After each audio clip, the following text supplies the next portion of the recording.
Céline Moreau avait 32 ans et portait, dans ses yeux cernés, le poids des dernières années. Depuis le départ brutal de Marc, le père de Théo, leur fils, elle s'était retrouvée seule à gérer les dépenses, les horaires de crèche, les fièvres nocturnes et les fins de mois impossibles. Installée dans un petit studio de 25 mètres carrés en périphérie de Lyon, elle vivait entre les missions d'intérim, les courses calculées au centime près et les nuits sans sommeil. L'appartement, minuscule mais propre, tenait debout grâce à ses efforts constants. Une bouilloire abîmée, 2 tasses ébréchées, une pile de linge jamais vraiment repassée. Tout respirait la survie, pas le confort. Ce matin-là, comme tant d'autres, Céline s'était levée avant l'aube.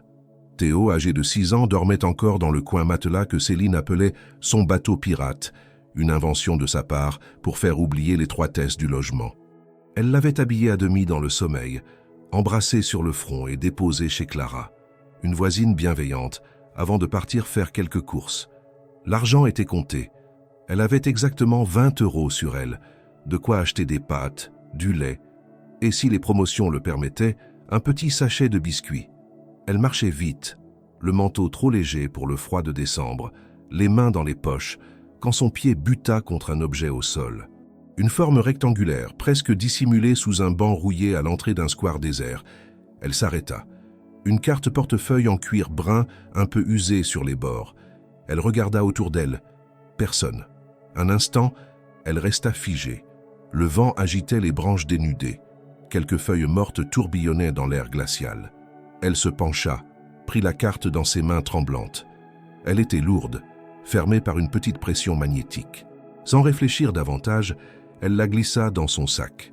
Son cœur battait vite, mais elle n'éprouvait aucune peur, juste une urgence tranquille. Une chose était certaine, cette carte ne lui appartenait pas. Elle poursuivit sa route jusqu'au supermarché, mais au lieu d'entrer, elle s'arrêta net devant la porte coulissante. Son regard se perdit un instant dans le reflet de la vitre. Fatiguée. Oui, elle l'était, mais pas au point d'oublier qui elle était. Céline Moreau n'avait jamais volé, même quand elle avait faim, même quand elle aurait pu le faire sans témoin. Elle respira profondément, fit demi-tour et marcha en direction du commissariat du quartier. Le bâtiment, gris et impersonnel, se dressait au coin d'une rue bruyante. Elle poussa la porte d'entrée. L'accueil était vide. Un policier, derrière une vitre blindée, la dévisagea. « Bonjour », dit-elle avec hésitation. « J'ai trouvé ceci tout à l'heure. » Elle posa la carte sur le comptoir. L'agent la regarda un moment sans rien dire, puis sortit de son poste pour l'ouvrir devant elle. À l'intérieur, il y avait plusieurs cartes bancaires, une carte d'identité au nom de Simone Roux, quelques papiers administratifs et une liasse de billets. Il compta rapidement. 12 billets de 100 €, 1 200 € en liquide. Il releva les yeux vers Céline. « Vous êtes sûr que vous n'avez rien pris ?» demanda-t-il, soupçonneux. Elle soutint son regard. « Cela ne m'appartient pas. » L'agent sembla pris de court. Il haussa les épaules et prit note de son nom. « Céline Moreau, c'est ça? Adresse? Téléphone ?» Elle hésita. Devait-elle vraiment donner ces informations? Puis, soupirant, elle les lui communiqua. Elle n'avait rien à cacher. Tout ce qu'elle voulait, c'était rentrer, faire ses courses et retrouver Théo. « D'accord, » dit l'agent. « Merci pour votre honnêteté. Vous recevrez peut-être un appel, au cas où la propriétaire souhaite vous remercier. » Céline acquiesça et repartit. La journée reprit son cours. Elle acheta ses pâtes, son lait, et même un petit paquet de sablés en promotion. Théo l'accueillit avec un sourire immense, et pour quelques instants, elle oublia tout. Mais le lendemain matin, alors qu'elle faisait chauffer l'eau pour le café, quelqu'un frappa à la porte. Un courrier recommandé, un document du tribunal de Lyon. Son cœur se serra. La lettre avait été déposée sous pli officiel, avec les armoiries de la République en relief sur l'enveloppe. Céline la tenait entre ses doigts engourdis, incapable de l'ouvrir immédiatement. Son premier réflexe fut de penser à une erreur. Elle n'avait commis aucun délit. Elle ne devait rien à personne. Et pourtant, le nom sur l'entête l'avait figée. Tribunal de grande instance de Lyon. Elle inspira profondément, décolla le rabat, déplia la feuille, lut les premières lignes. Il s'agissait d'une convocation. Le motif était vague. Elle devait se présenter le lendemain à 10 heures précises, salle 3, pour un échange avec un officier de justice suite à un acte citoyen. Un nom figurait à la fin du document, Jean-Baptiste Roux. Elle ne connaissait personne de ce nom, du moins le croyait-elle. Ce matin-là, elle n'alla pas travailler. Elle appela l'agence d'intérim et inventa une fièvre soudaine. Elle ne pouvait pas se permettre de perdre un jour payé. Mais il y avait quelque chose dans cette lettre, une tension implicite, une urgence non dite qui lui nouait l'estomac. Elle laissa Théo chez Clara à nouveau, puis prit le tramway, vêtue du seul manteau qui ressemblait encore à un vêtement décent. Dans son sac, elle avait rangé la convocation, quelques pièces de monnaie et un carnet usé où elle notait ses dépenses. Le trajet jusqu'au commissariat lui semblait lointain. Les souvenirs de la veille remontaient sans cesse. La manière dont le policier avait froncé les sourcils, le ton presque méfiant de sa voix, la liasse de billets que Céline n'avait pas osé regarder de trop près. Était-ce cela? Quelqu'un l'accusait-il d'avoir pris une partie de l'argent? Peut-être que la propriétaire de la carte avait imaginé qu'il y avait plus. Ou alors, peut-être que les autorités croyaient qu'elle avait volé la carte et l'avait ensuite rendue pour se couvrir. Mais à quoi bon l'imaginer? Elle avait simplement trouvé un portefeuille et l'avait rendu. Rien de plus. Le lendemain matin, elle entra dans le bâtiment du tribunal avec une appréhension pesante. Le lieu était silencieux, solennel. Des agents de sécurité contrôlaient l'entrée, des employés passaient rapidement, dossier sous le bras. Elle s'adressa à l'accueil, montra la convocation, fut dirigée vers un couloir étroit, tapissé de boiseries sombres. Chaque pas résonnait sur le sol carrelé. Elle était en avance, mais préférait attendre assise plutôt que de rester seule avec ses pensées. Le temps s'écoulait lentement. À 10h moins 5, une femme en tailleur gris anthracite l'appela par son nom et l'invita à entrer dans la salle 3. Céline sentit sa gorge se serrer. La pièce était sobre, un peu austère. À une table au fond, un homme était assis. Il portait une robe noire, ouverte sur une chemise blanche et une cravate bleue. Ses cheveux étaient poivre et sel, bien coiffés. Il avait l'air ni dur ni bienveillant, simplement grave. Il leva les yeux, croisa ceux de Céline, fit un geste vers la chaise en face de lui. « Madame Moreau, asseyez-vous, je vous en prie. » Céline s'installa, droite, les mains jointes sur les genoux. « Je suis le juge Jean-Baptiste Roux. Vous avez été convoqué ici pour une raison particulière. Rassurez-vous, il ne s'agit d'aucune accusation, bien au contraire. » Il sortit un dossier mince, l'ouvrit devant lui. « Il y a 2 jours, vous avez déposé un portefeuille au commissariat du 4e arrondissement. Ce portefeuille appartenait à une personne proche de moi. Il marqua une pause, la regarda. À ma mère, pour être précis. » Céline cligna des yeux. Elle ne comprenait pas. Elle acquiesça légèrement, sans trouver les mots. Elle souffre de troubles de la mémoire. Elle avait quitté son domicile sans prévenir, erré dans les rues pendant plusieurs heures. Elle a dû faire tomber ce portefeuille alors qu'elle cherchait son chemin. C'est vous qui l'avez trouvé, et vous l'avez rapporté sans y toucher, malgré l'argent. Il ferma le dossier, le posa sur la table et se pencha légèrement vers elle. Ce genre d'honnêteté, Madame Moreau, est devenu rare, très rare, d'autant plus dans votre situation. Céline sentit un frisson dans le dos. Comment connaissait-il sa situation? Je n'ai rien fait d'extraordinaire, murmura-t-elle. Peut-être pas à vos yeux, mais à ceux de ma mère et aux miens, vous avez fait preuve d'une intégrité qui mérite d'être reconnue. C'est pourquoi j'ai voulu vous rencontrer personnellement. Elle ne savait que répondre. Elle avait envisagé 1000 scénarios, mais aucun ne ressemblait à celui-ci. « Et si je peux me permettre une question, poursuivit-il, pourquoi avoir rapporté le portefeuille sans l'ouvrir? Beaucoup ne l'auraient pas fait. » Elle hésita puis répondit simplement, « Parce que ce n'était pas à moi. Ce que je vis n'excuse pas de devenir quelqu'un d'autre. » Un silence bref suivit. Le juge hocha lentement la tête, comme s'il confirmait un pressentiment. « Il est très rare qu'on me demande une faveur, et encore plus rare que je propose quelque chose. Mais aujourd'hui, j'aimerais faire une exception. Pas en tant que juge, en tant qu'homme. » Il marqua une nouvelle pause, cette fois plus longue. « J'aimerais vous proposer une aide, un soutien financier temporaire, discret, pour que vous puissiez respirer un peu, pour que votre fils, Théo, puisse grandir dans un environnement un peu plus serein. » Céline le fixait, hébétée. « Je ne comprends pas. Pourquoi? » « Moi. » Le juge esquissa un sourire presque imperceptible. « Parce que vous êtes le genre de personne à qui on ne propose jamais rien. Et pourtant, vous êtes celle qui le mérite le plus. » Céline passa l'après-midi à ruminer les mots du juge Roux. Même après être rentrée chez elle, avoir récupéré Théo, préparé un repas simple et couché son fils, elle ne parvenait pas à retrouver un état d'esprit normal. Tout ce qu'elle croyait comprendre du monde avait été déplacé. Elle, simple mère célibataire, presque invisible aux yeux du reste de la société, venait de se retrouver face à un magistrat influent qui, sans attendre quoi que ce soit en retour, lui avait fait une proposition de soutien financier. Pas un prêt, pas une obligation dissimulée, mais une aide franche. Cela ne cadrait avec rien de ce qu'elle avait appris dans la vie. Assise sur le lit pendant que Théo dormait paisiblement dans son coin, elle relut encore une fois la convocation. Ce qui la troublait désormais n'était plus seulement le contenu de l'échange, mais le nom imprimé en bas de page, Jean-Baptiste Roux. Maintenant qu'il n'était plus un visage derrière un bureau, mais une personne réelle avec une histoire, une mère malade et une autorité impressionnante, ce nom prenait une autre dimension. En cherchant dans sa mémoire, elle se rappela avoir entendu ce nom plusieurs fois dans les journaux régionaux. Il n'était pas n'importe quel juge.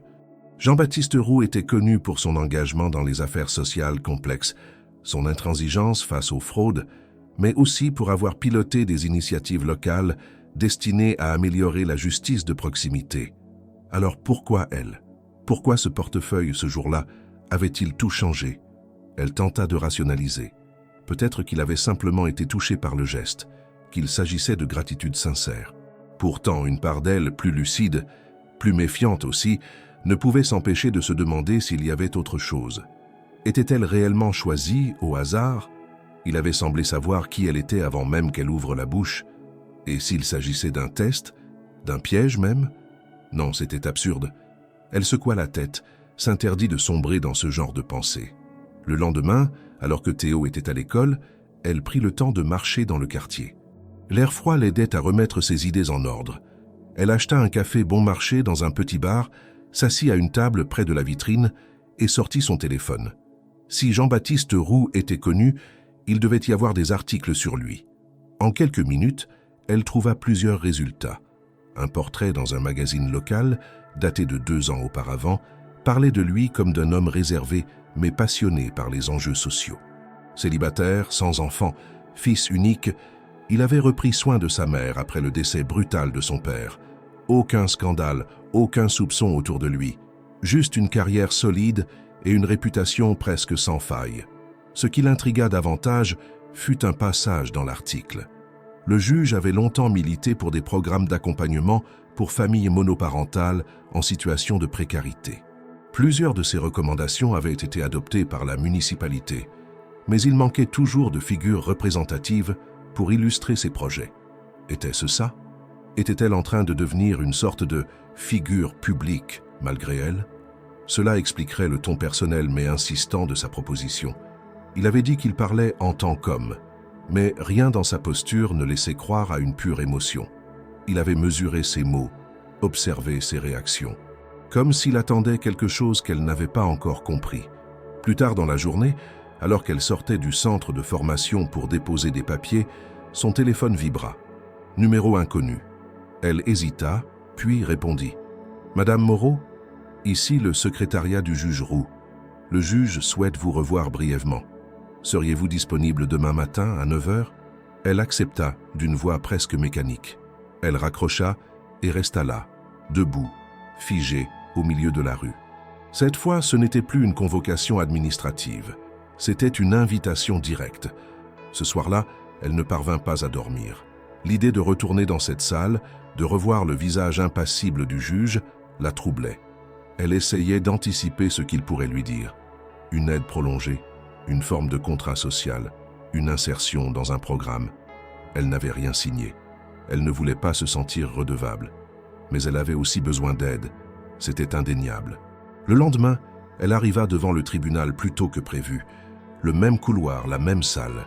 Cette fois, ce fut lui qui lui ouvrit la porte. Sans robe, vêtu d'un costume simple, il la salua avec un ton plus humain.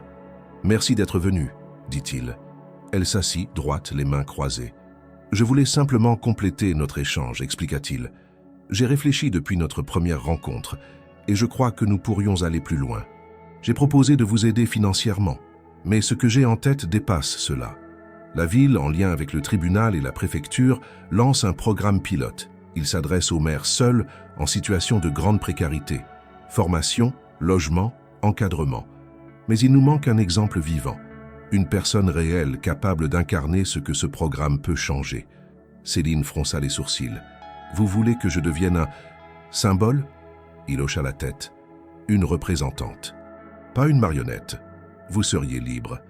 Mais votre histoire pourrait aider à construire quelque chose de plus large. Bien sûr, ce ne serait pas sans contrepartie. Vous bénéficieriez d'un soutien logistique, d'une allocation complémentaire, d'un suivi individualisé. Mais il faut votre accord et votre présence. Céline resta silencieuse un long moment. Tout cela semblait irréel. Elle n'avait rien demandé. Et pourtant, on lui proposait soudain une place, un rôle, une reconnaissance qu'elle n'avait jamais imaginée. « Pourquoi moi ?» demanda-t-elle enfin. Le juge la regarda droit dans les yeux. « Parce que vous n'avez pas hésité à faire ce qui était juste, alors que personne ne vous regardait. » Et c'est cette phrase aussi simple qu'inattendue qui resta gravée dans son esprit bien après la fin de l'entretien. Le matin du rendez-vous officiel, l'atmosphère était différente. Le ciel était bas, d'un gris uniforme sans lumière, et l'humidité glaciale collait aux murs des immeubles. Céline s'était levée tôt, bien avant le réveil de Théo, et avait passé 1 heure à hésiter entre 2 pantalons trop usés et une chemise que Clara, la voisine, lui avait prêtée la veille au soir. Elle n'avait jamais mis les pieds dans un tribunal en tant qu'invitée. Les rares fois où elle en avait vu un, c'était à travers l'écran fatigué de leur vieille télévision, dans des reportages ou des séries tournées à Paris, jamais à Lyon, jamais pour des gens comme elle. Maintenant, c'était bien réel. Elle n'avait pas de maquillage, pas de bijoux, pas de sac de marque, juste sa dignité en guise de parure. Elle avait confié Théo à Clara pour quelques heures, le cœur serré à l'idée de devoir lui expliquer ce qui se passait si un jour il posait des questions. À seulement 6 ans, il était encore protégé de tout cela, mais elle savait que la vérité finirait par l'atteindre, comme tout dans leur vie, lentement, silencieusement, sans prévenir. Lorsqu'elle quitta l'immeuble, ses mains étaient moites, mais son visage restait fermé. Elle n'avait pas encore décidé si elle devait avoir peur, se réjouir ou simplement traverser ce moment sans émotion. En arrivant au tribunal, elle fut conduite directement à une salle plus vaste que les précédentes. Il ne s'agissait plus d'un simple bureau, mais d'un espace avec bancs en bois, micro fixés, estrade pour les juges. Malgré le rendez-vous privé, tout avait été organisé dans un cadre institutionnel. Céline comprit qu'il ne s'agissait plus d'un entretien confidentiel. Elle vit 2 personnes qu'elle ne connaissait pas, assises dans un coin, l'une tenant une tablette numérique, l'autre un dossier cartonné. Peut-être des représentants de la mairie ou du programme social. La solennité de la scène lui fit réaliser que cette rencontre dépasserait largement ce qu'elle avait anticipé. Le juge Roux entra quelques minutes après elle. Il portait à nouveau sa robe noire, cette fois fermée, ceinturée par l'écharpe tricolore. Il avait une expression plus stricte, plus formelle. Pourtant, lorsqu'il croisa le regard de Céline, elle perçut un léger signe de reconnaissance, presque imperceptible. Il s'assit, consulta quelques papiers, puis prit la parole. « Madame Moreau, merci d'être venue. Nous allons vous exposer aujourd'hui la proposition complète du programme, les conditions de votre participation et les engagements mutuels que cela implique. Ce programme n'a rien d'obligatoire. Il repose sur votre libre arbitre, mais il requiert un minimum d'engagement de votre part. » Il se tourna vers les 2 personnes à sa droite. « Voici Madame Delaunay, responsable du suivi administratif, et Monsieur Carrière, chargé de la coordination entre la préfecture et les bénéficiaires. Ils sont là pour répondre à vos éventuelles questions et noter vos préférences. » Céline hocha la tête. Elle n'osa pas encore parler. « Nous vous proposons, reprit le juge, un accompagnement complet durant 6 mois. Cela inclut la prise en charge partielle de votre loyer, un accès à des formations certifiées en bureautique et gestion, un suivi psychologique et surtout une mise en lumière de votre parcours à travers des témoignages organisés dans les structures municipales. » Il sortit un document, le fit glisser sur la table. « Tout est détaillé ici. Aucun piège, aucune clause obscure.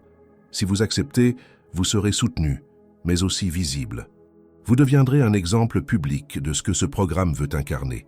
La résilience, la dignité, la reconstruction. » Céline resta un instant silencieuse, puis se pencha pour lire. Le texte était clair. Aucune obligation de performance, aucun objectif chiffré impossible. juste une présence régulière au rendez-vous, l'acceptation d'être interviewée à certaines occasions et la participation à quelques événements publics où son témoignage serait partagé. Elle releva les yeux vers le juge. « Pourquoi moi, vraiment? Il y a des centaines de femmes comme moi dans cette ville. Pourquoi avoir choisi celle qui ramasse un portefeuille ?» Jean-Baptiste Roux s'appuya contre le dossier de son fauteuil. Il croisa les mains devant lui, pensa quelques secondes avant de répondre. « Ce n'est pas la pauvreté qui fait la valeur d'une personne. Ce n'est pas la misère qui construit la légitimité. C'est le choix que vous avez fait, sans obligation, sans espoir de retour. Et ce choix, dans votre contexte, est un acte de courage. Nous avons observé que vous ne demandiez rien. Vous ne frappiez à aucune porte. Vous ne criez pas votre souffrance. Vous surviviez. Le geste que vous avez eu, dans l'indifférence générale, nous a prouvé que vous incarniez exactement ce que ce programme cherche à mettre en avant. » Elle n'attendait pas une déclaration aussi directe. Le mot « observer » la dérangea. Avait-elle été suivie? Son profil étudié? Était-elle déjà un dossier avant même d'être convoquée?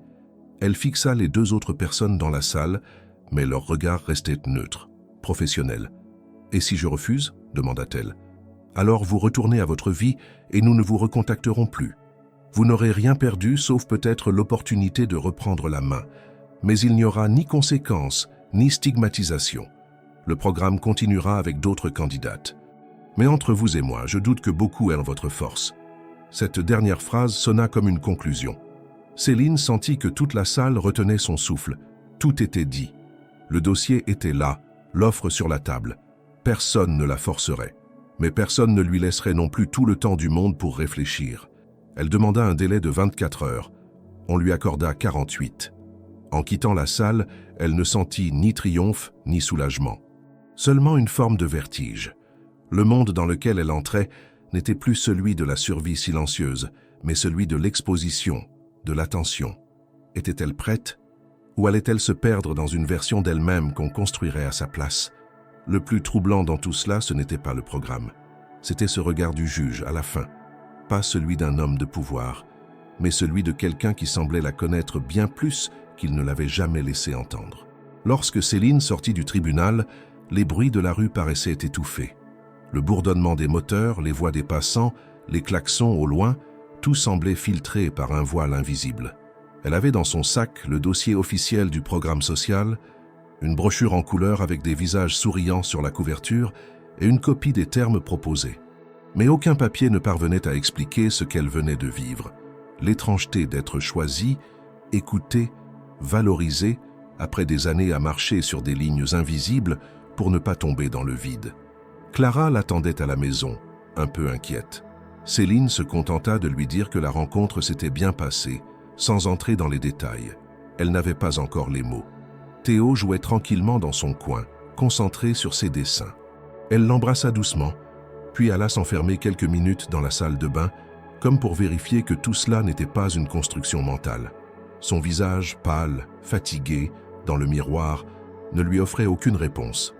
Assise plus tard à la table de la cuisine, elle relut mot à mot chaque ligne du document. Il ne s'agissait pas d'un simple contrat d'aide sociale. C'était une proposition très structurée, avec des conditions précises mais raisonnables. Séances de formation hebdomadaire, accompagnement individuel avec un conseiller, intervention dans des centres sociaux, participation à des tables rondes sur la précarité.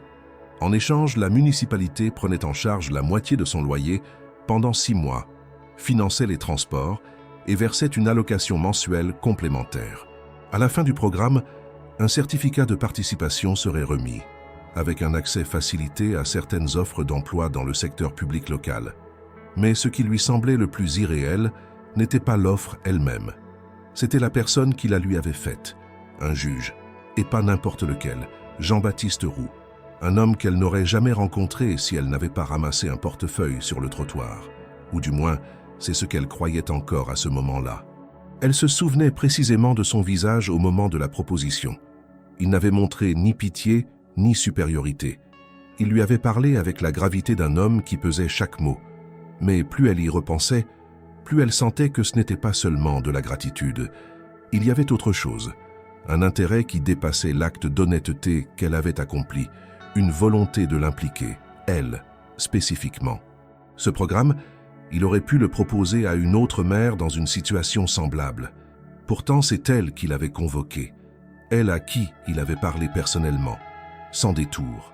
Le lendemain, elle retourna au tribunal pour donner sa réponse. Elle avait décidé d'accepter, pas pour l'argent, pas pour les promesses d'un avenir meilleur, mais parce que, pour la première fois depuis longtemps, quelqu'un semblait croire qu'elle avait quelque chose à apporter au monde, autre que sa capacité à survivre. Le juge Roux n'était pas présent ce jour-là. C'est un assistant qui l'a reçu, prit ses papiers signés et lui donna les dates des premiers rendez-vous. À partir de là, tout s'enchaîna très vite. Céline fut reçue dans un centre de formation du 3e arrondissement où elle suivit une première séance d'orientation.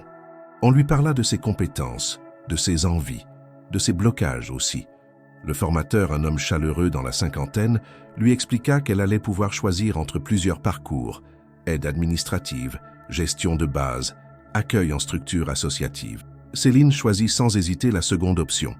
Elle aimait l'idée de pouvoir organiser, structurer, planifier. Elle en avait toujours eu le réflexe dans sa propre vie sans que personne ne le reconnaisse. En parallèle, elle fut sollicitée pour une première interview avec une équipe de communication mandatée par la mairie. Rien d'agressif, juste une discussion filmée dans un décor neutre où elle devait raconter son parcours, ses difficultés, ce que signifiait être mère seule à Lyon aujourd'hui. Céline se prêta à l'exercice avec pudeur. Elle parla de ses choix, de ses peurs, de la manière dont elle avait appris à faire les courses avec 12 € pour toute une semaine. Elle parla de Théo aussi, de sa vivacité, de sa capacité à faire rire même dans les pires jours. Mais elle ne parla pas du juge. Elle sentit qu'il valait mieux garder cette partie pour elle. Les premières semaines se passèrent mieux qu'elle ne l'aurait cru. Elle se sentait soutenue, accompagnée, respectée. Pour la première fois depuis longtemps, elle recevait des appels pour autre chose que des relances de factures ou des promesses d'emploi temporaires. On l'appelait pour lui demander son avis, pour fixer des rendez-vous, pour l'inviter à participer à des projets. Elle commençait à reprendre confiance en sa capacité à décider. Mais peu à peu, des choses commencèrent à la déranger. Subtiles d'abord, puis plus visibles. Lorsqu'elle se rendait aux formations, elle remarquait qu'un photographe était parfois présent, sans qu'on lui ait précisé qu'il y aurait des prises de vue. Des articles commencèrent à apparaître dans la presse locale avec des titres comme « Une mère exemplaire au cœur du renouveau social lyonnais ». Son nom n'était pas toujours cité, mais ses photos, oui, et elle n'en avait validé aucune. Elle demanda des explications. On lui répondit que cela faisait partie de la visibilité du projet, que sa participation impliquait une forme de mise en lumière. Elle accepta à contre-cœur, se disant que cela finirait par s'arrêter. Puis vinrent les messages sur les réseaux sociaux. D'anciens collègues, des voisins, même des personnes qu'elle n'avait pas vues depuis le lycée, commencèrent à lui écrire, à commenter, à lui poser des questions. Certains la félicitaient. D'autres étaient plus ambigus. Un message en particulier l'ébranla. « J'ai vu ta tête dans le journal. Maintenant tu bosses pour eux ? Pas trop bizarre de passer de RSA à représentante du système ?» Céline comprit alors que cette visibilité n'était pas anodine, qu'elle devenait une cible autant qu'un symbole. Et surtout, elle commença à remarquer que tout cela, cette orchestration, cette mise en scène, avait quelque chose de trop bien préparé, trop fluide, trop pensé à l'avance. Elle chercha à obtenir une rencontre avec le juge Roux pour lui poser certaines questions. On lui répondit qu'il était très occupé et qu'il la recontacterait dès que possible. Ce jour-là, elle se souvint d'un détail qu'elle avait presque oublié. Lorsqu'il lui avait parlé pour la première fois, il avait évoqué sa situation avec une précision étrange, comme s'il savait déjà des choses qu'elle n'avait jamais dites à personne. La date exacte de son dernier déménagement, le prénom de son ancienne employeuse, même l'établissement scolaire de Théo. Elle avait mis cela sur le compte d'un dossier social transmis par la mairie, mais maintenant, elle n'en était plus si sûre. Elle décida de ne plus rien prendre pour acquis. Ce programme, cette aide, cette mise en lumière soudaine, tout cela semblait reposer sur quelque chose qu'elle n'avait pas encore compris. Elle avait accepté l'aide, mais elle refusait d'être utilisée. Et si quelqu'un croyait qu'elle serait reconnaissante au point de se taire, il allait bientôt découvrir qu'elle n'était pas le genre de femme qu'on manipule sans conséquence. Le lendemain de cette prise de conscience, Céline décida de faire ce qu'elle n'avait pas encore osé, demander explicitement à voir le juge Roux. Elle appela le tribunal, insista calmement mais fermement. Après quelques transferts, Une secrétaire lui répondit qu'un rendez-vous pourrait être envisagé dans les jours à venir. Céline accepta, tout en sentant que les choses ne seraient pas simples. Le ton avait changé. On ne lui parlait plus comme à une invitée, mais comme à une variable à gérer. Un détail dans un plan plus grand. Pendant ce temps, les obligations liées au programme s'intensifiaient. Les séances de formation devenaient plus fréquentes, les invitations à participer à des événements officiels plus insistantes. Elle avait été conviée à une table ronde organisée à la Maison de la Ville, aux côtés d'élus locaux et de représentants d'associations. On lui avait demandé d'y partager son témoignage, encore une fois. Mais cette fois, elle refusa. Elle invoqua un mal de tête, une fatigue passagère. Ce n'était pas faux, mais ce n'était pas la vraie raison. Elle commençait à se sentir piégée. Quelques jours plus tard, elle reçut enfin un appel. Le rendez-vous avec le juge Roux était fixé au vendredi matin, à 8h30 précise. Elle s'y rendit déterminée, sans colère, mais avec une volonté claire. Comprendre. Elle n'avait pas accepté ce programme pour devenir une figure décorative. Elle voulait qu'on lui parle avec transparence. Lorsqu'elle entra dans le bureau du juge, l'ambiance était plus tendue que la première fois. Jean-Baptiste Roux était assis derrière son bureau, en tenue civile cette fois, costume sombre et cravate sobre. Il lui fit un signe de la main pour l'inviter à s'asseoir. Elle s'exécuta sans un mot. « Madame Moreau, je vous écoute, dit-il calmement. Je veux comprendre. Pourquoi moi? Pourquoi autant de visibilité? Pourquoi cette attention soudaine? Vous avez dit que vous parliez en tant qu'homme, pas en tant que juge. Mais tout cela ressemble à un plan politique, et j'ai l'impression d'en faire partie sans avoir donné mon accord. » Il la fixa quelques secondes, puis posa son stylo. « Vous avez raison de poser la question, et je vais vous répondre sans détour. » Il se leva, marcha quelques pas dans le bureau, les mains jointes dans le dos. « Le programme que vous avez intégré est réel. Il est financé par la municipalité, encadré par le tribunal, soutenu par plusieurs associations. Mais il ne peut fonctionner sans preuve concrète de son efficacité. Il ne suffit pas de théoriser. Il faut incarner, montrer, convaincre, et vous avez été identifiée comme une candidate idéale. » Céline tiqua sur ce mot. « Identifiée? Vous me surveillez? Non, pas au sens où vous l'imaginez. Disons que votre profil est remonté à nous via plusieurs canaux. Votre situation, votre parcours, votre casier, vierge, je le précise, et surtout votre acte, celui de rendre cette carte sans rien demander en retour. Ce n'était pas qu'un geste d'honnêteté, c'était un signal. Un signal? Oui, une démonstration de ce qu'une personne peut faire sans incitation, sans bénéfice immédiat. Vous n'êtes pas qu'un symbole, vous êtes une exception, dans un système qui broie les gens sans les voir. Céline le coupa plus sèchement. Et donc votre proposition n'était pas une aide, c'était un test? Le juge Roux s'arrêta net. Il se tourna vers elle, les traits plus durs. C'était les deux, une opportunité et un test. Et vous l'avez passé avec brio. Mais maintenant, il y a une condition à la suite. Elle le fixa interdite. Quelle condition? Il s'approcha de son bureau, ouvrit un tiroir, en sortit un document relié. Il le posa devant elle. Le programme entre maintenant dans sa phase publique. Nous allons organiser une série de présentations dans différentes structures de la ville. Associations, écoles, centres sociaux. Nous voulons que vous y participiez, que vous parliez, pas comme une figurante, comme une représentante. En échange, l'aide sera prolongée, 6 mois supplémentaires, avec une possibilité d'embauche dans une structure municipale à la fin. Mais cela implique un engagement clair de votre part. Elle ouvrit le dossier. Les lieux, les dates, les thèmes des interventions. Elle comprit immédiatement. Ce n'était plus une aide ponctuelle, c'était une stratégie de communication, avec elle comme figure centrale. Pas une employée, pas une bénéficiaire. Une preuve vivante que le programme fonctionnait. « Et si je refuse ?» demanda-t-elle à nouveau. « Vous ne perdez pas ce que vous avez déjà reçu, mais vous quittez le programme et vous sortez du projet. Le soutien prend fin. Pas de représailles ni de pression, mais vous serez effacé du plan. » Céline referma le dossier lentement. « Vous avez déjà décidé pour moi, en réalité, depuis le début. »« Non, dit-il, mais je savais que vous finiriez par comprendre l'enjeu et que vous auriez le courage de décider librement. » Ce mot « librement » résonna étrangement. Elle se leva, prit le dossier. « Je vous donnerai ma réponse sous peu. » Elle sortit sans ajouter un mot. En descendant les marches du tribunal, elle sentit une colère froide monter en elle. Pas une rage explosive, une lucidité blessée. Elle n'était pas une actrice, pas une marionnette. Elle ne voulait pas être utilisée pour embellir des statistiques ou convaincre des décideurs que tout allait bien. Mais en même temps, elle ne pouvait pas nier ce que ce programme lui avait déjà apporté. Théo mangeait mieux. Elle dormait dans un lit plus chaud. Elle avait repris des habitudes de femme libre, pas seulement de survivante. Ce soir-là, elle ne parla à personne. Elle mit Théo au lit plus tôt, puis s'installa seule sur le balcon, un carnet sur les genoux. Elle lista les avantages, puis les coûts, puis les questions sans réponse. Tout était là, sous ses yeux. Ce programme lui offrait une voie, mais il lui imposait un rôle. Et elle ne savait pas encore si elle voulait de ce rôle ou si elle voulait en créer un autre, à sa manière, sans les conditions qu'on lui dictait. Mais une chose était certaine, elle ne resterait pas silencieuse.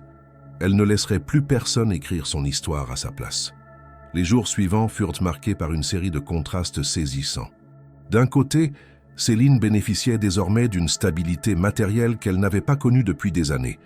Loyer allégé, courses remboursées, transport gratuit, accès prioritaire à la crèche municipale pour Théo.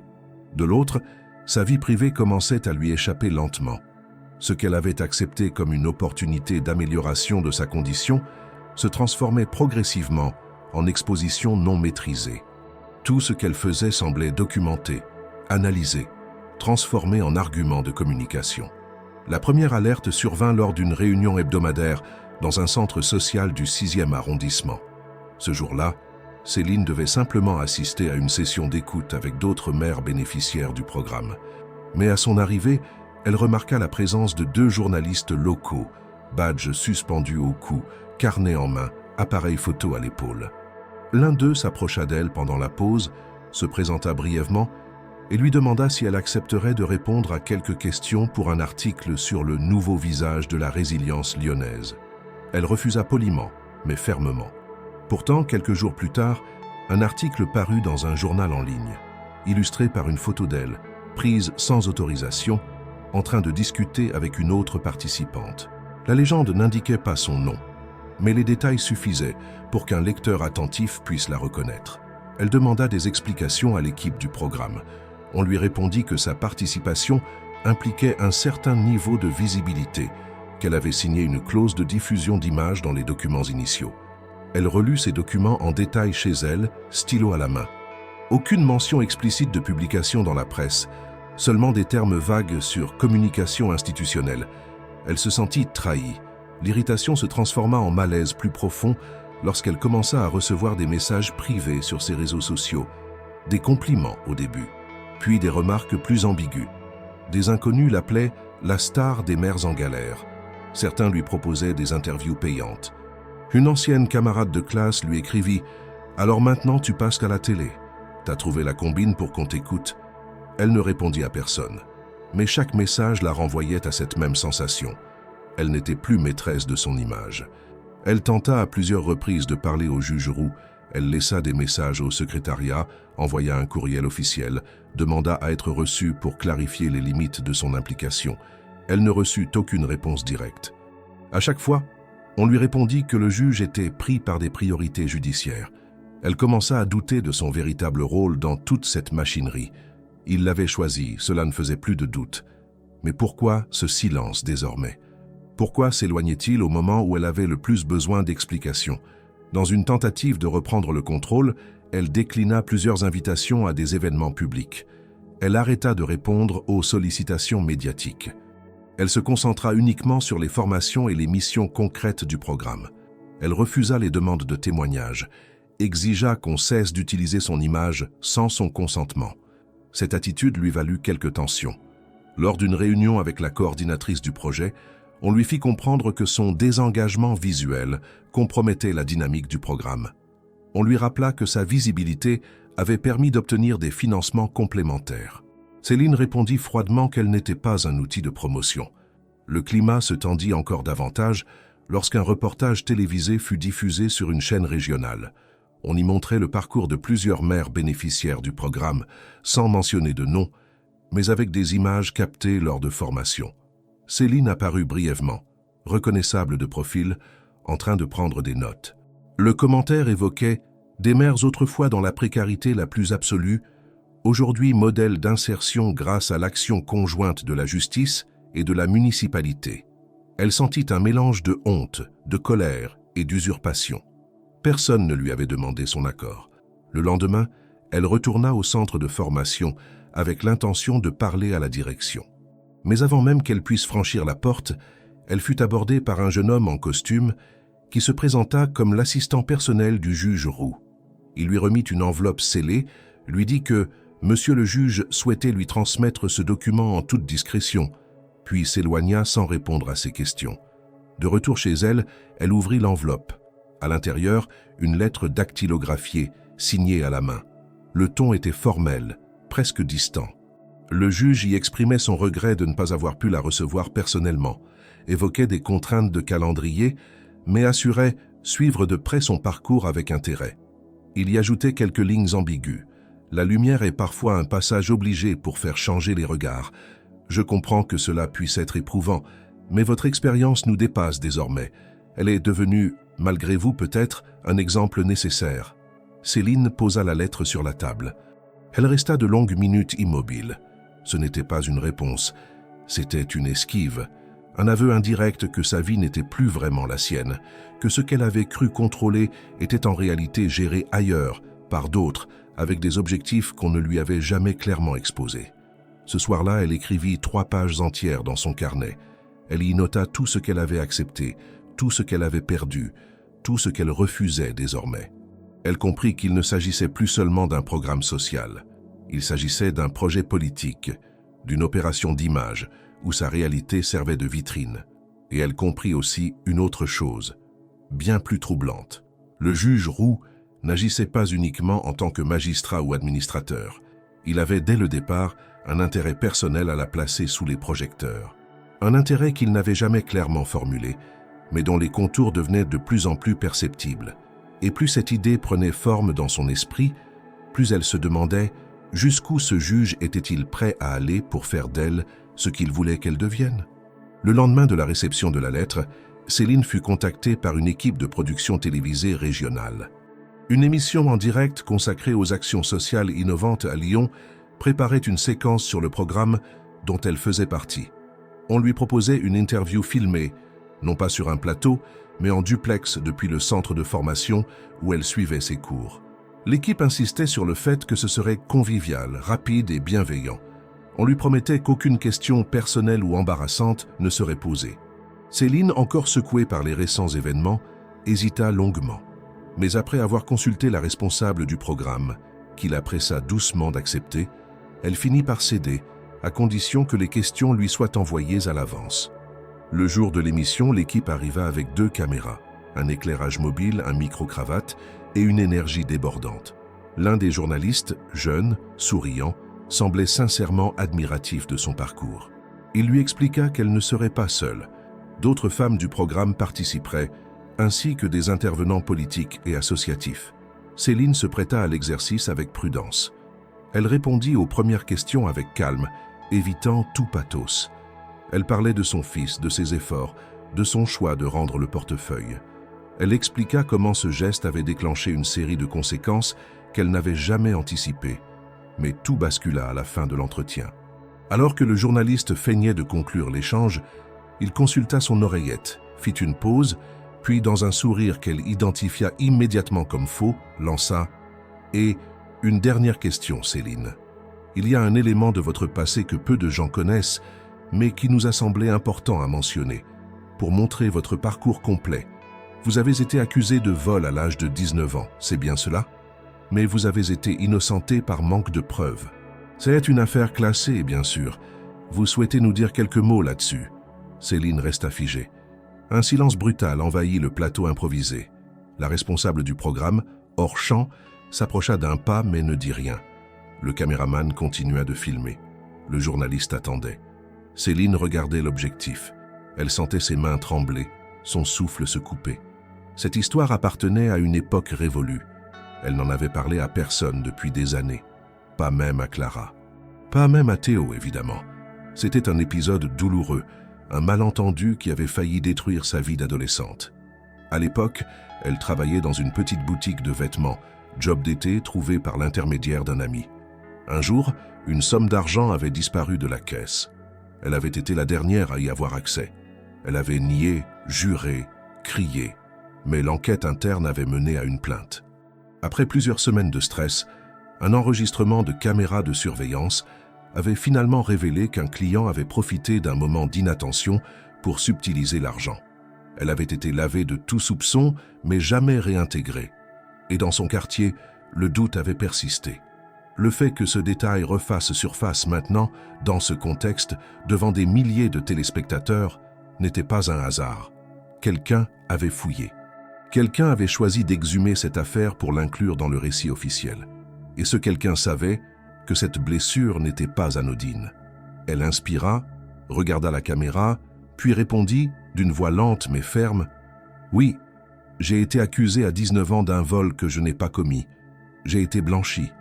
Ce jour-là, j'ai compris que la vérité ne suffisait pas toujours, que les regards pèsent, même après qu'on vous ait innocenté. C'est sans doute pour cela que j'ai décidé, plus tard, de rendre un portefeuille que j'aurais pu garder, parce que je ne voulais plus que personne doute de qui je suis. » Le journaliste hocha la tête avec une expression faussement compatissante, remercia Céline et conclut l'interview. L'équipe rangea son matériel dans un silence tendu. Une fois les caméras éteintes, Céline s'éloigna et s'enferma dans les toilettes du centre. Elle s'assit sur le couvercle d'une cuvette, le dos contre le mur, les bras serrés autour de son ventre. Elle ne pleurait pas. Elle était glacée. Pas de honte, pas de colère. Juste une certitude nouvelle, absolue. Sa vie n'était plus privée. Chaque recoin de son passé pouvait désormais être exploité, instrumentalisé, raconté selon une logique qui ne lui appartenait pas. Elle repensa immédiatement au juge Roux, à ses silences, à cette lettre polie, détachée, presque clinique. Et à ce moment précis, une intuition douloureuse surgit, brutale. Le journaliste avait été préparé. Quelqu'un lui avait soufflé cette information, et cette personne avait accès à son dossier judiciaire, aussi bref soit-il. La source la plus plausible, la plus directe, la plus autorisée, était le juge lui-même ou quelqu'un de son cercle proche. Elle quitta le centre sans parler à personne. Le soir, elle mit Théo au lit, puis ressortit seule, traversa le quartier jusqu'à une cabine téléphonique encore fonctionnelle. Elle y inséra quelques pièces, composa un numéro qu'elle avait noté au crayon dans son carnet, celui de l'assistant personnel du juge. Une voix masculine décrocha. « Oui, dites à votre patron que je veux des réponses. Et pas dans une lettre cette fois. Je veux savoir pourquoi on parle de moi comme d'un personnage public.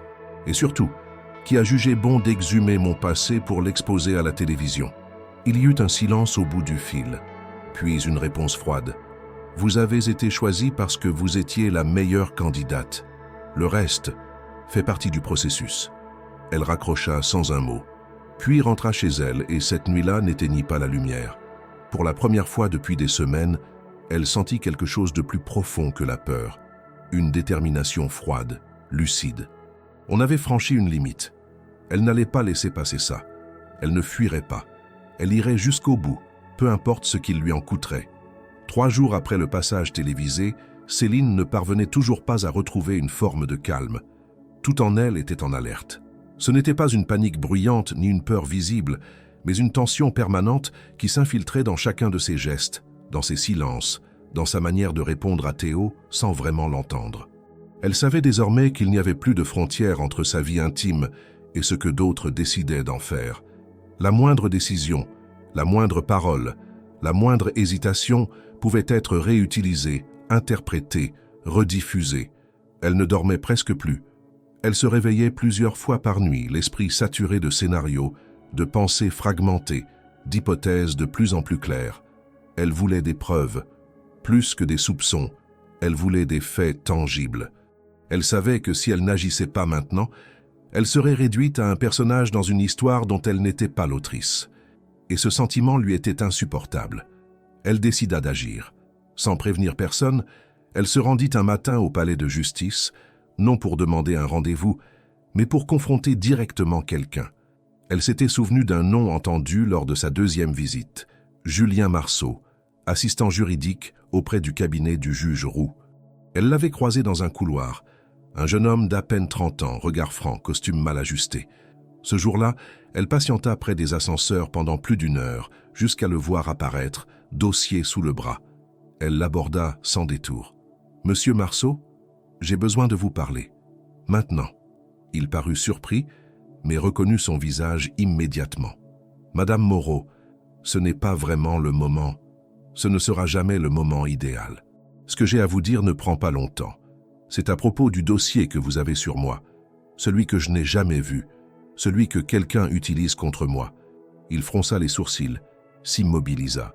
Puis, après un bref silence, « Suivez-moi. » Il la fit entrer discrètement dans un bureau annexe à l'écart des allées principales.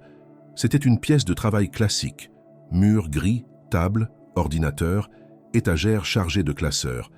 Il ferma la porte derrière lui. Céline s'assit sans attendre qu'on le lui propose. « Il y a un dossier sur moi, n'est-ce pas ?» Il ne répondit pas tout de suite.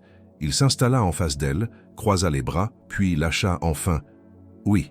Ce mot seul suffisait à valider tout ce qu'elle avait redouté. « Depuis quand ?»« Depuis la semaine où vous avez remis le portefeuille au commissariat. » Elle serra les poings.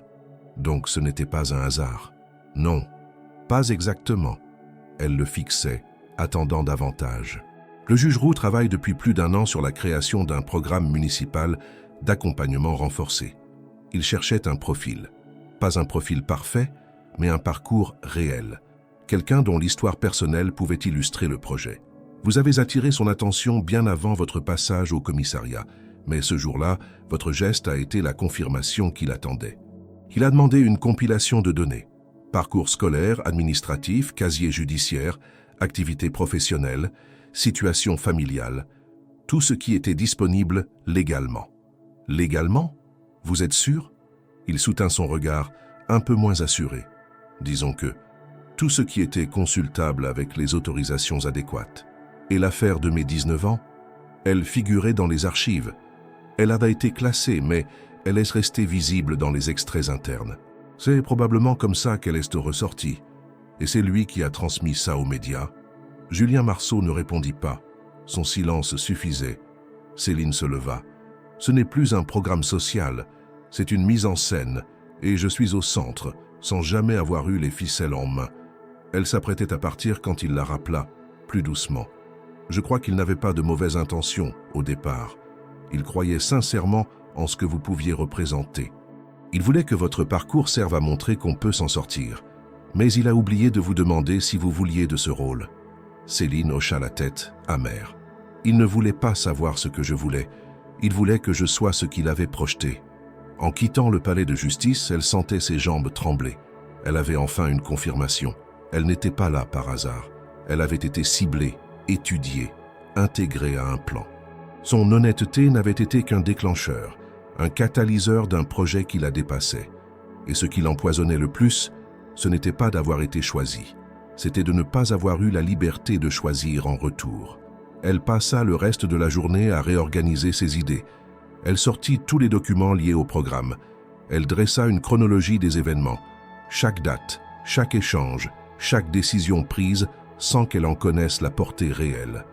Elle comprenait désormais que tout avait été construit méthodiquement. On lui avait présenté des choix, mais toujours après que les décisions essentielles avaient déjà été prises. Le soir, une fois Théo endormi, elle fit une chose qu'elle n'avait jamais faite auparavant. Elle écrivit une lettre, non pas une plainte, une déclaration. 3 pages denses, précises, où elle exposait ce qu'elle avait vécu, ce qu'elle avait découvert, ce qu'elle refusait dorénavant d'accepter. Elle y dénonçait l'absence de consentement réel, la manipulation de son image, l'usage de son passé comme levier médiatique.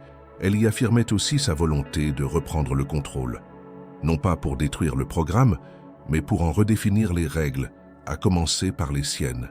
Elle ne savait pas encore à qui elle enverrait cette lettre, peut-être à la mairie, peut-être à la presse, peut-être au juge lui-même.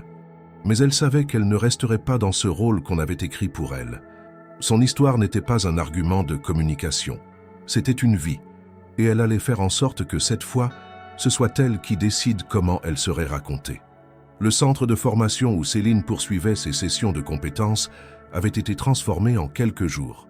On y installait désormais des panneaux explicatifs, des affiches aux couleurs de la mairie, des roll-up avec des slogans engageants sur l'inclusion, la justice sociale et les politiques de la ville.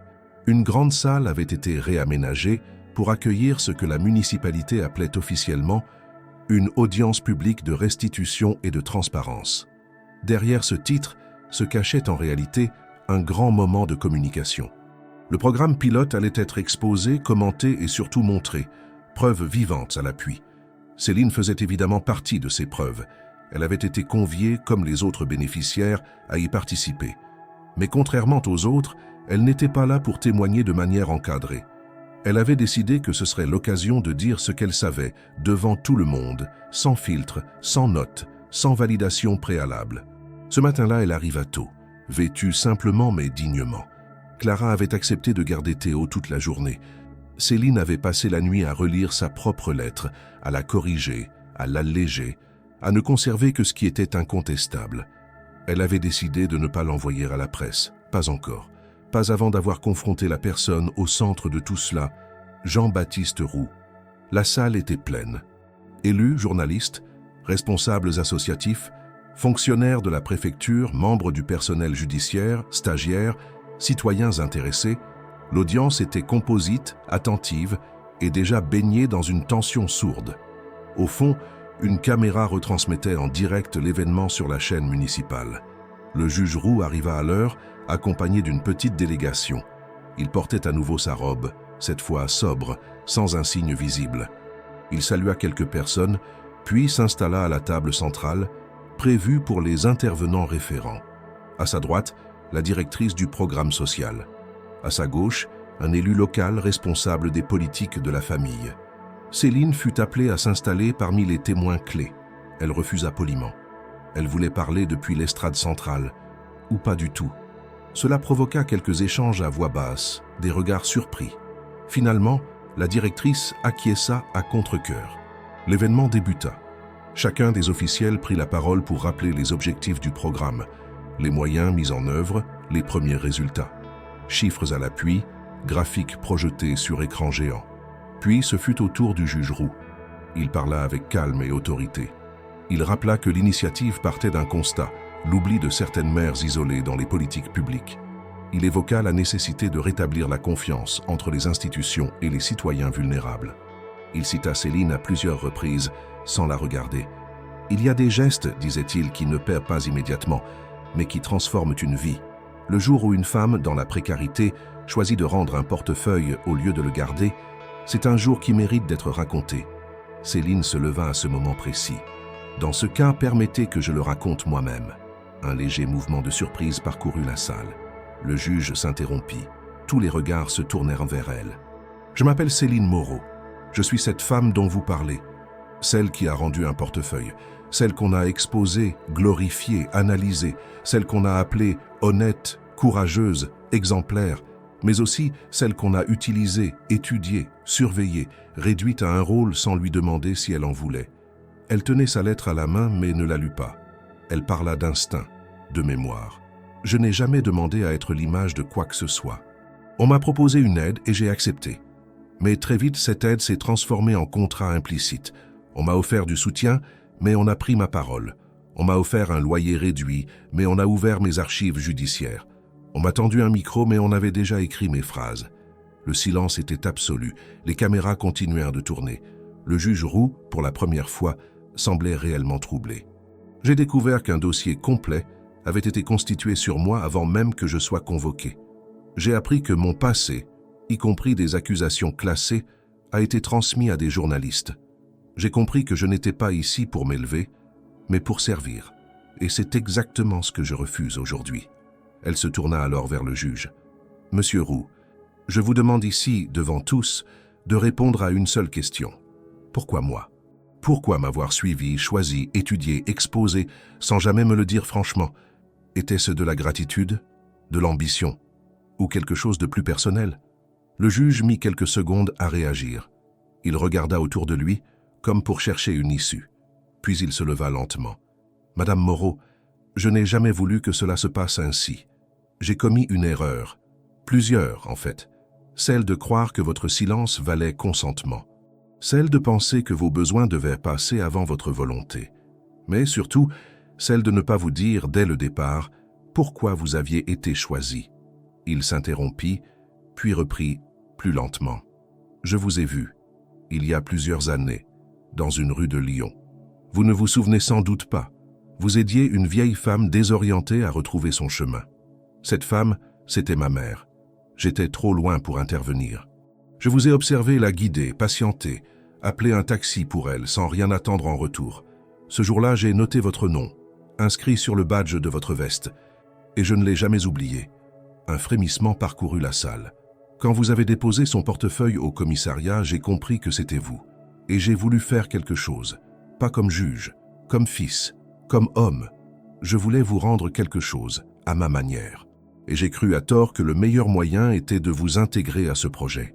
Céline resta immobile, l'assemblée aussi. Ce qu'elle venait d'entendre dépassait ses attentes. Elle ne savait pas encore si cela apaisait sa colère ou l'amplifiait. Mais au moins, la vérité avait été dite. Elle hocha la tête lentement, sans sourire. Puis reprit la parole. Vous auriez pu me remercier, me serrer la main, m'envoyer une lettre. Au lieu de ça, vous avez fabriqué une trajectoire pour moi, sans me demander si je voulais la suivre. Ce n'est pas la justice, ce n'est pas l'égalité, ce n'est même pas du respect. Et sur ces mots, elle descendit de l'estrade et quitta la salle. Elle ne se retourna pas. Elle n'attendait plus de réponse. Elle avait repris sa voix, et c'était tout ce qui comptait désormais. Lorsque Céline sortit de la salle, la lumière du jour lui parut plus tranchante que d'ordinaire. Tout en elle était tendu, mais elle ne tremblait pas. Elle ne regrettait rien. Ce qu'elle avait dit, elle l'avait préparé, pesé, assumé. Ce n'était pas une attaque impulsive, ni une rébellion sans fondement. C'était une réclamation de dignité. Une mise au point face à un système, à une personne, et à une logique qui, bien qu'enveloppée d'un vernis social, n'avait jamais été véritablement équitable. Elle avait été sincère. Et elle savait que ce moment, filmé, observé, commenté, aurait des répercussions. Mais elle ne cherchait plus à les éviter. Elle les attendait. Clara l'attendait à la sortie. Elle l'embrassa sans un mot. Elles marchèrent un moment ensemble sans parler, juste côte à côte, comme pour préserver un silence réparateur. Ce n'est qu'une fois rentrée, alors que Théo dessinait sur le sol du salon, que Céline, assise à la table de la cuisine, ferma les yeux quelques secondes. Une fatigue extrême, nouvelle, tombait sur elle. Pas celle du corps, mais celle du cœur, de l'esprit. Elle avait tenu bon, elle avait dit ce qu'il fallait dire, mais elle n'était pas encore apaisée. Trop de questions restaient en suspens. Elle reçut, dès le lendemain, une convocation écrite du tribunal. Non pas pour une sanction, mais pour une audience informelle, prévue dans un cadre restreint. Jean-Baptiste Roux lui proposait une rencontre à huis clos, pour faire ce qui n'a pas été fait au bon moment, parler humainement, sans protocole, sans caméra, sans public. Elle ne répondit pas tout de suite. Elle laissa passer 2 jours. Puis, le 3e matin, elle se rendit au palais de justice. Cette fois, l'accueil fut discret. Pas d'accompagnateur, pas de personnel en attente. Elle fut conduite directement au bureau du juge, celui-là même où il l'avait reçue pour la première fois. Lorsqu'elle entra, il se leva immédiatement, l'invita à s'asseoir. Aucun dossier sur la table. Rien d'autre que 2 tasses de café, déjà servies. « Merci d'être venue », dit-il simplement. Elle ne répondit pas. Elle attendait. Il inspira longuement. « Ce que vous avez dit l'autre jour en public, je devais l'entendre. Ce n'était pas facile. Mais vous aviez raison. Surtout. » Elle baissa légèrement les yeux, puis releva la tête. « Pourquoi ne pas m'avoir dit dès le départ que vous me connaissiez, que vous vous souveniez de moi ?» Il hocha la tête, les mains croisées sur la table. « Parce que je ne savais pas comment vous le dire sans que cela sonne faux, sans que vous pensiez que j'agissais par dette ou par obsession. La vérité, c'est que j'ai vu ma mère ce jour-là, si perdue, si fragile. Et je vous ai vue, patiente, douce, respectueuse. Vous ne saviez pas qui elle était. Vous ne saviez pas qui j'étais. Et vous avez agi avec plus de bienveillance que la plupart des gens payés pour ça. Je n'ai jamais oublié cette scène. » Il marqua une pause. « Je voulais vous remercier, oui, mais je voulais aussi faire plus. Et quand l'idée du programme est née, je me suis dit que c'était l'occasion. Une manière de réparer. Pas seulement pour ma mère, mais pour tant d'autres femmes. J'ai voulu que vous soyez le point de départ. Mais je me suis trompé. J'ai projeté sur vous une mission que vous n'aviez jamais demandée. » Céline resta silencieuse. Elle écoutait, mais elle ne savait pas encore si elle pouvait lui pardonner. Il reprit. « Le programme va continuer, mais pas comme prévu. Votre intervention a déclenché une prise de conscience. Plusieurs responsables ont reconnu que les bénéficiaires doivent participer à la conception du dispositif, pas seulement à sa mise en œuvre. Vous avez forcé un débat que personne n'osait ouvrir. Et je vous en suis reconnaissant. Elle le regarda enfin, franchement. Et maintenant, qu'est-ce que vous attendez de moi? Il secoua doucement la tête. Rien, plus rien. Je ne veux plus rien imposer. Je vous demande juste de considérer une chose. Le programme existe aussi grâce à vous. Votre honnêteté, votre parcours, votre parole. Vous avez ouvert une voie. Mais vous êtes libre. Libre de continuer, de partir, de transformer ce rôle. Il n'appartient qu'à vous. Céline prit une gorgée de café. Elle réfléchissait. Elle sentit qu'il ne mentait pas. Que cette fois, les mots venaient d'un homme qui reconnaissait ses erreurs. Il n'essayait pas de réparer. Il ne cherchait pas à se justifier. Il acceptait simplement de dire ce qu'il aurait dû dire bien plus tôt. Elle resta encore un moment dans le bureau. Pas de longues phrases. Juste une conversation simple entre deux êtres qui, pour la première fois, se parlaient à égalité. Lorsqu'elle sortit, elle n'était pas en paix. Mais elle avait récupéré quelque chose d'essentiel, la certitude que désormais, elle pouvait décider. Pas en réaction, pas en défense, en position d'agir. Le lendemain, elle refusa une nouvelle demande d'interview. Elle déclina poliment une invitation à une table ronde. Elle mit en pause ses interventions dans les médias, mais elle ne quitta pas le programme. Au lieu de cela, elle demanda à rejoindre l'équipe d'organisation. Non plus en tant que bénéficiaire, mais comme interlocutrice. Elle proposa de co-construire le contenu des formations, d'ouvrir des ateliers de parole pour les femmes qui, comme elle, ne voulaient pas juste survivre, mais réfléchir, choisir, contribuer. Les responsables, d'abord hésitants, finirent par accepter. Il devint clair pour tout le monde que Céline n'était plus seulement un visage. Elle devenait une actrice. Pas une image publique, mais une voix intérieure du système, capable d'y insuffler une vision depuis l'expérience vécue. Jean-Baptiste Roux, quant à lui, garda ses distances. Il n'intervint plus directement dans ses activités. Il ne tenta pas de se rapprocher. Il laissa faire sans interférer. Et quelque part, cela était la meilleure preuve de respect qu'il pouvait lui offrir. Céline, pour la première fois depuis des années, sentait que ce qu'elle vivait n'était pas le résultat d'une manœuvre, d'un hasard ou d'une aide masquée. C'était le fruit de son choix, de sa parole, de sa posture. Elle n'avait pas tout oublié. Elle n'avait pas tout pardonné. Mais elle n'attendait plus qu'on lui donne une place. Elle l'avait prise. Et à sa manière, elle était en train de la transformer. Après cette période de révélation, de confrontation et de remise en question, Céline se retrouvait face à un champ de possibles qu'elle n'avait jamais imaginé. On ne la sollicitait plus comme un modèle figé, comme une figure symbolique qu'on expose dans les vitrines politiques. Désormais, elle était consultée, écoutée, impliquée dans les décisions concrètes qui orientèrent le programme. Cette transition, si discrète en apparence, marquait un basculement fondamental dans sa trajectoire. Pour la première fois depuis longtemps, elle agissait non pas par survie, mais par volonté. Mais avant d'aller plus loin, elle devait faire un tri, revoir les offres qui continuaient d'affluer, les messages, les invitations, les propositions de collaboration, les sollicitations de journalistes. Ce flot permanent l'étouffait. Elle se sentait instrumentalisée par des intérêts trop variés, parfois sincères, parfois intéressés. Son nom circulait encore, mais elle n'avait plus le moindre désir de prolonger cette visibilité non maîtrisée. Elle prit donc une décision radicale, couper tous les canaux de communication extérieure. Elle ferma ses comptes sur les réseaux sociaux, changea de numéro de téléphone, ne répondit plus qu'aux interlocuteurs directs du programme et à quelques contacts de confiance. Cette mise à distance lui permit de retrouver de l'espace mental. Elle passa plus de temps avec Théo, retrouva un rythme plus simple, plus concret. Elle recommença à cuisiner, à se rendre au parc sans craindre d'être reconnue, à prendre des cafés avec Clara en parlant de tout sauf de politique sociale. Son quotidien enfin cessait d'être un terrain d'analyse. Elle redevint une mère, une voisine, une femme avec des horaires à tenir, des tâches ménagères à boucler, des courses à faire. Ce retour à la normalité lui parut précieux. En parallèle, elle continua d'intervenir dans le programme, mais selon des modalités qu'elle avait elle-même définies.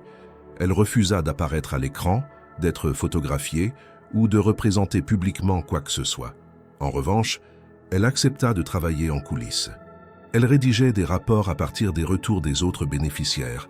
suggérait des améliorations dans les parcours de formation, accompagnait les nouvelles participantes lors de leur première session. On lui confia peu à peu la responsabilité d'un petit groupe de suivi, constitué de 5 mères récemment intégrées au programme. Ce rôle lui convenait parfaitement. Elle écoutait, orientait, soutenait, sans avoir à se justifier, à jouer un personnage, à se défendre en permanence. L'une des premières décisions fortes qu'elle proposa et réussit à faire valider fut la création d'un espace de parole sans intervenants extérieurs, sans animateurs, sans observateurs officiels. Juste les femmes, pas de caméra, pas de notes, pas de compte rendu. Un espace protégé où la parole ne servait aucun objectif politique ou statistique. Un lieu pour dire ce qui ne se dit pas, pour pleurer sans être jugé, pour avouer sans crainte d'être trahi. L'idée fit d'abord grincer des dents parmi les responsables du programme, qui voyaient mal l'utilité d'un dispositif non quantifiable. Mais les témoignages des participantes furent si clairs, si puissants, que même les plus sceptiques finirent par reconnaître la pertinence de cette initiative.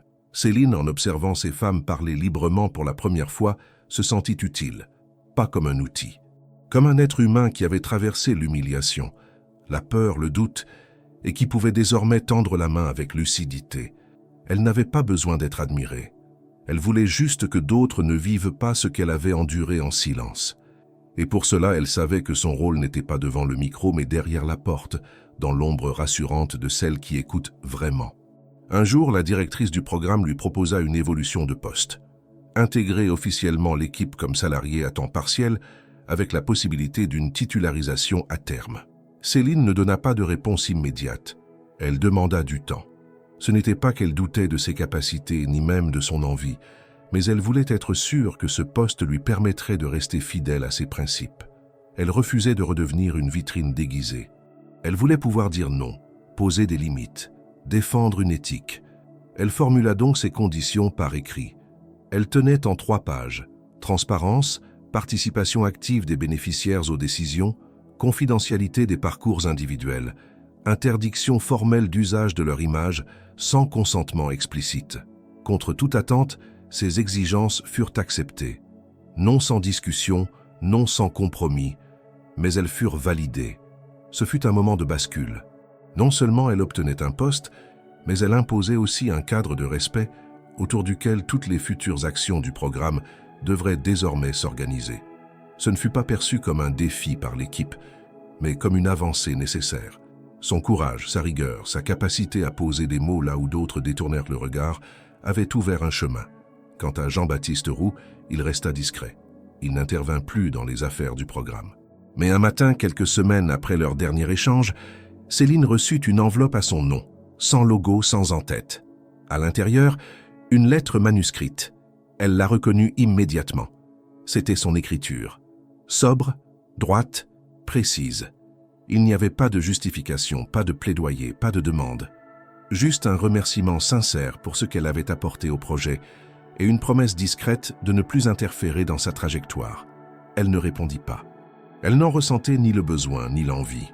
Elle lut la lettre une fois, puis la rangea dans une boîte avec les papiers importants. Ce geste seul suffisait. Elle n'éprouvait plus de colère ni de gratitude, juste une forme d'acceptation lucide. Ce chapitre-là était clos. Elle ne reniait rien, mais elle ne s'y attardait plus. Ce que Céline comprit alors, dans toute sa force, c'est que les décisions véritablement libératrices ne sont pas spectaculaires. Elles ne se prennent pas en public, elles ne font pas la une des journaux. Ce sont des choix intimes, cohérents, sans éclat, mais solides. Des choix qui redéfinissent une trajectoire sans bruit. Elle avait cessé d'être une histoire racontée par d'autres. Désormais, c'est elle qui écrivait la suite, sans décor, sans slogan, juste avec sa propre voix. 6 mois plus tard, un calme nouveau s'était installé dans la vie de Céline. Un calme qui n'était pas celui de l'oubli ou de l'inertie, mais celui de la maîtrise retrouvée. Elle vivait toujours dans le même quartier, dans un logement social rénové récemment, mais l'espace était plus grand, plus lumineux, et surtout, désormais, il lui appartenait un peu. Elle ne le considérait plus comme un abri temporaire, mais comme un point d'ancrage. Théo, lui, avait intégré une école de meilleure qualité grâce à un partenariat éducatif du programme qu'elle avait contribué à repenser. L'enfant s'y épanouissait visiblement. Il rentrait avec des dessins plus détaillés, des histoires plus longues, des questions plus précises sur le monde. Céline l'écoutait avec une attention nouvelle, non plus accaparée par la survie, mais présente pleinement. Professionnellement, elle avait accepté le poste proposé par la structure. Elle travaillait désormais à temps partiel comme coordinatrice au sein d'une petite ONG locale dédiée aux mères en situation de précarité. Ce n'était pas un rôle d'apparat. Elle n'y faisait pas de discours. Elle ne représentait pas le programme. Elle accompagnait, guidait, résolvait des problèmes concrets. Demande de logement, accès aux aides, orientation vers les bons services, médiation avec les administrations. Elle connaissait les blocages de l'intérieur et cela faisait d'elle une interlocutrice respectée, écoutée, parfois même redoutée. Son passé n'était plus une faiblesse, mais une force. Non pas une histoire à afficher, mais une connaissance vécue, précise. Des rouages d'un système que tant de femmes subissaient sans jamais le comprendre. Chaque semaine, elle animait un atelier de parole dans les locaux de l'association. Elles étaient parfois 10, parfois 3 seulement, parfois plus de 20. Des femmes venues de tous les horizons, toutes avec des histoires différentes, mais une même fatigue dans le regard. Céline n'était pas là pour leur donner des leçons. Elle leur donnait la parole sans l'interrompre, sans la récupérer. Elle posait des questions quand il le fallait, partageait parfois un bout de son parcours, jamais pour se mettre en avant, mais pour montrer que la reconstruction était possible, même quand on n'y croyait plus. Elle avait aussi mis en place un dispositif de suivi après la sortie du programme, car elle savait que le vrai test venait après, quand les projecteurs s'éteignaient, quand les aides cessaient, quand il fallait marcher seule à nouveau. Elle avait rédigé des propositions concrètes, envoyé des courriers, rencontré des élus, proposé des ajustements dans le règlement du programme. Ces idées, bien qu'au départ accueillies avec prudence, avaient fini par convaincre. Ce qu'elle proposait était simple, applicable, juste. Elle ne demandait pas plus de budget. Elle demandait plus de cohérence, plus d'humain, plus d'écoute. Son engagement fut salué dans plusieurs réunions institutionnelles, mais elle déclina toujours les demandes d'interview. Elle n'accorda plus aucune image publique d'elle-même. Elle avait appris à protéger son histoire. Elle n'était pas en fuite. Elle n'était pas en retrait. Elle avançait à sa manière dans une direction qu'elle choisissait jour après jour. Un matin d'automne, alors qu'elle ouvrait le courrier en rentrant du marché, elle trouva une enveloppe beige sans logo. L'écriture manuscrite sur le recto lui sembla immédiatement familière. À l'intérieur, une lettre brève, écrite d'une main droite, mesurée, reconnaissable entre toutes. « Madame Moreau, je vous écris ces mots sans attente de réponse, seulement pour exprimer un remerciement sincère, pas pour ce que vous avez fait pour ma mère, pas pour ce que vous avez apporté au programme, mais pour ce que vous avez défendu avec fermeté, le droit de rester maître de sa propre histoire. Nous avons croisé nos trajectoires dans un contexte déséquilibré. Je vous ai mal comprise et sans doute mal approchée. Mais aujourd'hui, je sais que vous avez fait plus que tenir tête à une institution. Vous avez redonné à celle-ci un visage qu'elle avait oublié. Je vous souhaite la paix, la force et la continuité dans votre travail. Il est à mes yeux exemplaire. Jean-Baptiste Roux. Céline plia la lettre et la rangea dans la boîte en métal où elle conservait quelques souvenirs. Elle ne sourit pas. Elle ne versa pas de larmes. Elle ressentit simplement une forme de clarté. Elle ne portait plus cette histoire comme un poids. Elle n'était plus définie par ce qu'elle avait vécu, ni par ce que d'autres avaient projeté sur elle. Elle était redevenue sujet, actrice, sans devoir le prouver à quiconque. Plus tard dans la journée, elle rejoignit Théo au centre de loisirs. Ils marchèrent ensemble vers la maison, discutant d'un devoir sur les planètes qu'ils devaient rendre. Il lui demanda si un jour il pourrait aller à Paris voir les vrais astronautes. Elle lui répondit qu'ils iraient. Elle ne savait pas encore quand, ni comment, mais elle savait qu'ils iraient. Parce que désormais, elle n'était plus à la merci du hasard. Elle construisait pas à pas un avenir, pas grandiose, pas spectaculaire, mais solide, digne, réel. Et dans ce monde qui, pendant si longtemps, ne lui avait proposé que des issues provisoires, elle savait désormais qu'elle avait trouvé quelque chose de bien plus rare qu'un coup de chance, une place, une vraie place, méritée, choisie, construite,